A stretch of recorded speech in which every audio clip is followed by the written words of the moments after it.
আমাকে যখন প্রথম রিমার্ক থেকে অ্যাপ্রোচ করা হলো যে আমিও রিমার্ক ফ্যামিলির মেম্বার হতে চাই কিনা, অসম্ভব সুন্দর একটা আমন্ত্রণ।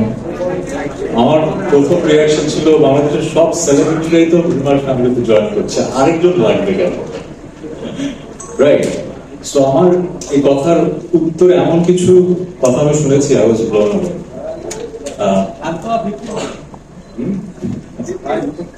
গল্পটা এরকম,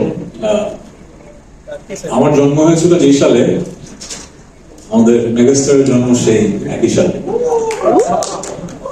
আমাদের বয়স অনেক হয়েছে, কিন্তু বাংলাদেশ থেকে আমরা যে পরিমাণ ভালোবাসা পেয়েছি এটা আসলে কথায় প্রকাশ করা যাবে না।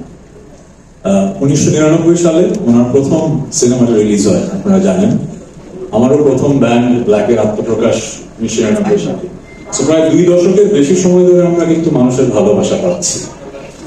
এটা যে কত বড় একটা ব্লেসিং এটা আমরা বুঝি, কারণ মিডিয়াতে, এন্টারটেইনমেন্ট ইন্ডাস্ট্রিতে বছরের পর বছর মানুষের ভালোবাসা পাওয়া এটা খুব রেয়ার একটা ব্যাপার। সো আমাদের কিন্তু দায়বদ্ধতা অনেক বেশি আমাদের এই দেশের প্রতি, মানুষের ভালোবাসা যেহেতু অনেক পেয়েছি। সো আমার যেটা মনে হয়েছে, একটা ফ্যামিলি যখন হয়ে যায় তখন যেটা হয়, সিনার্জি কাজ করে। আমি তো শিক্ষকতা করেছি, একটু শিক্ষকের মতো কথা বলছি।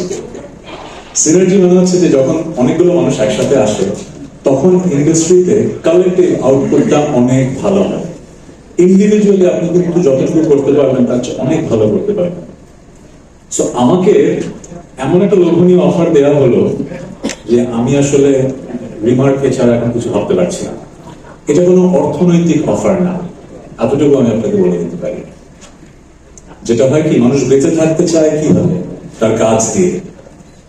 মেগাস্টার শাকিব খান, আমরা মেগাস্টার বললেই কিন্তু মেগাস্টার না, ওনার তুফান যেরকম তুফান সৃষ্টি করেছে সে কারণে উনি মেগাস্টার, রাইট?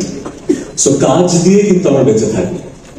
সো রিমার্ক আমাকে এরকমই একটা অসাধারণ সুযোগ করে দিয়েছে। আমি গত 25 বছরে যে ভালোবাসা পেয়েছি, মূলত পেয়েছি হচ্ছে মৌলিক গান করেছে বলে, তাই তো? আর মৌলিক গান হিট করা কিন্তু অনেক কঠিন। আমরা কিন্তু রিমেক করে তাড়াতাড়ি হিট হয়ে যেতে পারি, কিন্তু মৌলিক গান হিট করার কাজটা সবচেয়ে কঠিন। এবং সেই কাজটা 25 বছর আগেও ভাগ্যক্রমে আমি পেরেছি। এবছরও তো রঙে রঙে রঙিন হবো, হয়তো এবছরের সবচেয়ে আপনাদের প্রিয় গান হয়ে গেছে। সো এই সুযোগটা কিন্তু পেয়েছি মানুষের ভালোবাসা পেয়েছি বলে, কিন্তু আরো ভালো কাজ করতে চাই।